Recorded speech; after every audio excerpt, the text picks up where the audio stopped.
और भी जगह हो रहा है, वहां लिख के रिजेक्ट कर रहा है कि नरेगा जॉब कार्ड सचिव द्वारा प्रमाणित नहीं किया गया है। सचिव ने पूरा जितने भी दिन काम किया उसका प्रमाण पत्र दिया गया है, और जब विभाग में इसका फॉलोअप किया कि सचिव ने लिखा है, स्टैंप किया है, क्यों रिजेक्ट है, तो उन्होंने कारण खोजा और बताया कि ये जो जॉब कार्ड की डिटेल है लास्ट में, इसको प्रमाणित नहीं किया। लेकिन ये तो देखी जा सकती है ना, सचिव तो केवल काम का प्रमाण दे रहा है, तो हम उसमें क्या खोद के देखना चाहते हैं, थोड़ा सा वो समझ से परे है। और ये एक दो आवेदन नहीं है, ऐसे सैकड़ों आवेदन हैं जिनको किसी भी कारण से इस तरह से उनको रद्द किया जा रहा है उसमें। दूसरा, मैं एक छोटा सा उदाहरण देना चाहूंगा एक मृत्यु का। इसमें कह रहे हैं कि एक कोई लोहार था, उसकी मृत्यु हो गई एक दुर्घटना में, और उससे कह रहे हैं वो कभी कभी दराती भी बनाता था।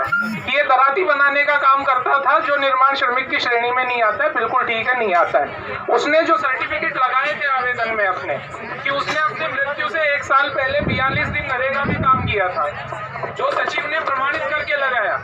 सचिव द्वारा 42 दिन नरेगा में काम किया आदमी ने मरने से पहले, और बाकी दिन ठेकेदार के यहाँ काम किया, जिसका प्रमाण ठेकेदार ने हाजिरी सहित भी दिया। तो जो इंक्वायरी हो रही है फर्दर इंक्वायरी में, वो जो प्रमाण लगा रहा है उसकी इंक्वायरी हो रही है कि वो इसके इतर और क्या काम करता है। एक उदाहरण और है, लास्ट, मैं लंबा नहीं लूंगा। एक उदाहरण है कि महिला क्या काम करती है, नरेगा में 90 दिन का प्रमाण लगाया, उसको फोन किया, क्या कर रहे हो, उसने कहा घरे हूँ। घरे का ही कर ही रहा, सिलाई कर रहा हूँ। नरेगा का 90 दिन का प्रमाण लग रहा है, उस पर लिख दिया कि महिला सिलाई करती है, आवेदन निरस्त कर रहे हैं। तो वो जो प्रमाण लगा रहे हैं, विभाग उसकी पुष्टि करता है कि विभाग किसी और चीज की जाति या काम या कर्म उसके आधार पे पुष्टि करते हैं वहां पे। तो ये रिजेक्शन के कारण है। आदमी रिजेक्ट होने के बाद अपील फॉर्म दे सकता है। यहाँ पे ये भानाराम बैठे हुए हैं, भानाराम जी, ये व्यक्ति 4 बार इसका आवेदन सिर्फ इसलिए रिजेक्ट किया कि ये निश्चित दिन हाजिर नहीं हुआ फिजिकल वेरिफिकेशन के लिए, जबकि ये व्यक्ति जाके वहाँ कागज लेके आए। किनको लेके आए, कोई बैठे इनमें से? सर ये सर बैठे हुए हैं सर, ये भी उसके बाद भी फिजिकल वेरिफिकेशन आने के बाद भी उसका स्टेटस अपडेट नहीं हुआ, उसका आवेदन रद्द किया कि आप हाजिर नहीं हुए। आप वहाँ हाजिर हुए, उसका कोई रसीद आपको नहीं मिलता है वहाँ पे। उसके बाद ये 4 बार अपील का फॉर्म दे के आ गया ठेकेदार से फॉर्म करा के, आज तक वो नहीं खुला। तो ये तमाम फॉर्म, ये 1-2 नहीं सैकड़ों की संख्या में इस तरह के रिजेक्शन फॉर्म है। इस तरह बिना कारण रिजेक्ट करना किस व्यवस्था को बढ़ाने की ओर इंगित करता है, वो हम सब समझ सकते हैं कि व्यक्ति फिर कहाँ जाएगा। उसके लिए तो बेहतर है ना 2000-5000 खर्च करके कहीं और जाना, कितना लड़ेगा वो। कोई उचित कारण से रद्द हो तो समझ में आता है, वो काम का प्रमाण है कि नकदी और लेखा जोखा सही नहीं है, स्क्वायर फीट, घन फुट और लागत की जानकारी सही नहीं है। ये काम विभाग का है, पुष्टि करना। मजदूर ये ला सकता है, मैं यहाँ काम करता हूँ, इसके नियोजन में काम किया है। वहां बैठे बैठे पुष्टि करना कि ये 100 घन फीट का मकान था कि 1000 का था, इसकी लागत कितनी थी, इसकी जिम्मेदारी मजदूर पे डाली जा रही है।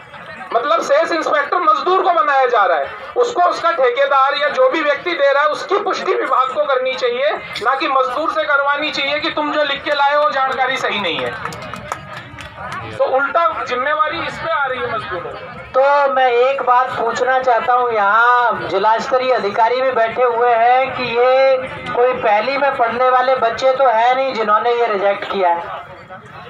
कोई अधिकारी है, कोई एग्जाम पास करके आए हैं, कुछ पढ़ाई की है, नियम भी उन्होंने पढ़े होंगे जो BOCW के हैं। बिना नियम पढ़े तो कोई इंस्पेक्टर नहीं बनता, या जो भी अधिकारी है वो ये सब करने के बाद में उन्होंने रिजेक्ट किया है। तो मैं केवल इतना आप सबके सामने पूछना चाहता हूँ कि यदि जानबूझ के, यदि उसमें प्रमाण पत्र लगा है, उस प्रमाण पत्र की जांच नहीं की गई है, या नरेगा के दिन का सर्टिफिकेट लगा है सचिव का, उसकी जांच, मतलब या तो आप वेबसाइट पे जांच करो या सचिव के साथ जांच करो, 2 ही तरीके होते हैं उसके। तो मैं पूछना चाहता हूं जो राजसमंद के अधिकारी बैठे हैं, जो पाली के अधिकारी बैठे हैं, कि ऐसे मामलों पे वो जो विभागीय अधिकारी हैं या कर्मचारी हैं उनके खिलाफ क्या कार्रवाई का प्रावधान है करने का। पहले तो क्योंकि प्रावधान होगा कुछ न कुछ कार्रवाई करने का, और कितने दिन में कार्रवाई होगी ये जो सबूत के साथ, क्योंकि फार्म लेके लोग बैठे हैं। तो मेरा उनसे, जहाँ जहाँ के जिला स्तरीय अधिकारी बैठे हैं उनसे गलती की वजह से या आपकी नासमझी की वजह से किसी का रिजेक्ट कर दो, अब उसको तो उसकी जिंदगी का लाभ ही चला गया उसका। और रिजेक्शन के छोटे छोटे कारण है। अब किसी ने फोन किया, वहां से लेबर इंस्पेक्टर से फोन आया कि भाई आप क्या कर रहे हो अभी, उसने कह दिया मैं भैंस चरा रहा हूँ या मैं तो सिलाई कर रहा हूँ। अरे भाई जो अभी फोन करेगा मेरे को पूछेगा फोन करके क्या कर रहे हो, भाई मैं मीटिंग में हूँ अभी, यही तो कहेगा। ये थोड़ी कहेगा मैं 24 घंटे काम ही कर रहा हूँ। तो केवल आपके पास जो दस्तावेज होते हैं आप उसको नहीं देखते, और आपको फोन पे जो जानकारी दी गई है उसके आधार पे आपने निर्णय ले लिया। आप ये जो रिजेक्शन वाला है चीज, उसमें एक कारण बहुत बड़े स्तर पे आया। राजेंद्र जी एक मिनट क्लियर कर लें। बड़े स्तर पे जो रिजेक्शन हुआ उसका एक कारण आया कि समय पे हमने सूचना दी गई लेकिन वो नियत समय पे उपस्थित नहीं होगा, इसलिए उसका रिजेक्ट किया गया। अब मैं जानना चाहता हूं कि उसको कितने समय का टाइम दिया जाता है, कब आपने मैसेज किया उसको, कब उसको मैसेज डिलीवर हुआ, कितना 7 दिन का, 15 दिन का, 20 दिन का उसको टाइम दिया गया। वो जिस दिन आया आपके पास, हो सकता है आप उस दिन मौके पे नहीं मिले, उसका कोई कारण नहीं है, लेकिन आपने लिख दिया कि वो नियत समय में उपस्थित नहीं हुआ, उसको रिजेक्ट कर दिया। तो मेरा निवेदन है, लगभग 50 से ज्यादा प्रतिशत जो रिजेक्शन का भी देखते हैं, तो उसका बैठ जाओ, एक मिनट बैठ जाओ, हम बोल रहे हैं ना, आप सुनो। यदि उसमें सबसे ज्यादा जो सर्वाधिक संख्या है कि समय पे सूचना दी गई, नियत समय में उपस्थित नहीं हो गया, उसका रिजेक्ट कर दिया गया है। तो मेरा आपको सुझाव है कि एक तो यह कि उसको सूचना दी जाती है आपके द्वारा मोबाइल नंबर पे, उसके नंबर बदल गए कई बार लोगों जो आवेदन करते हैं उनके नंबर ही मीटर वालों को देते हैं, तो उस व्यक्ति तक तो सूचना ही नहीं पहुंचती। तो ऐसे लोग, और इसमें कई ऐसे हैं संख्या, मैं आपको संख्या बताऊं, 4 जिलों की संख्या, जिनमें से 12,800 मोबाइल नंबर ऐसे मिले हमें जिसमें नंबर नहीं हो, केवल 9 लिखे हुए हैं। अब ऐसे नंबर पे यदि सूचना जाएगी तो आदमी कहां पहुंचेगी, वो तो समय पे उपस्थित होगा ही नहीं बेचारा कभी। तो अब उसका भी प्रॉब्लम है कि आपको अपना मोबाइल नंबर बदलना है या आपको अपना कुछ नाम में कुछ दिक्कत हो रही है वो बदलना है, तो आप इमीडिएटली नहीं बदल सकते। उसके लिए आपको यहाँ से पाली जाना पड़ेगा या आपको राजसमंद जाना पड़ेगा, केवल इसी बात के लिए कि आपका मोबाइल नंबर बदल गया, आपको उसमें एडिट करवाना है, तो उसके लिए आपको राजसमंद जाना पड़ेगा उस नंबर को बदलाने के लिए। और वो जिस दिन गया वहां कोई मिला नहीं तो उसका किराया गया। तो ये जो छोटी छोटी चीजें हैं उसकी वजह से आपको वहां जाना पड़ता है। तो मेरा एक सुझाव है कि सबसे ज्यादा सर्वाधिक रिजेक्शन हुए हैं कि समय पे उपस्थित नहीं हुआ, तो हमारा सुझाव है कि आप SMS तो करो ही, लेकिन ऐसे लोगों को आप चिट्ठी भी लिखो, उसको चिट्ठी द्वारा सूचित किया जाए और उसको समय दिया जाए कि भाई आपको कब आना है। मेरा सुझाव है कि आप सप्ताह में 2 दिन ऐसे निश्चित कर दो, गुरुवार और शुक्रवार, कि उन 2 दिन में केवल वेरिफिकेशन ही होगा।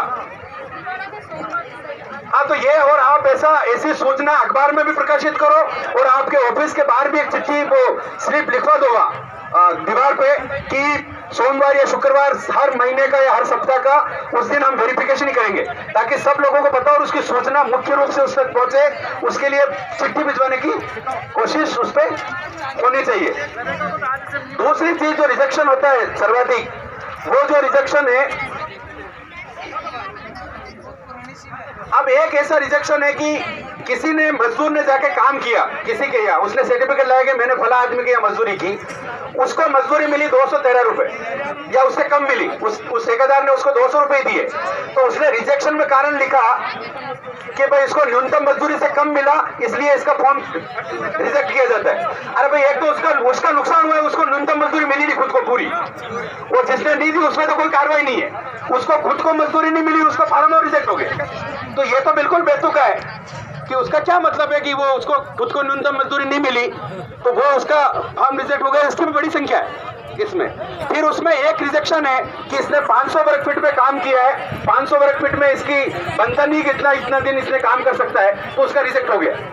तो उसका क्या मतलब, उसमें आप जाके विभाग जाके चेक करें उसका कितना वर्ग फीट काम हुआ, वो शेष उसे वसूले।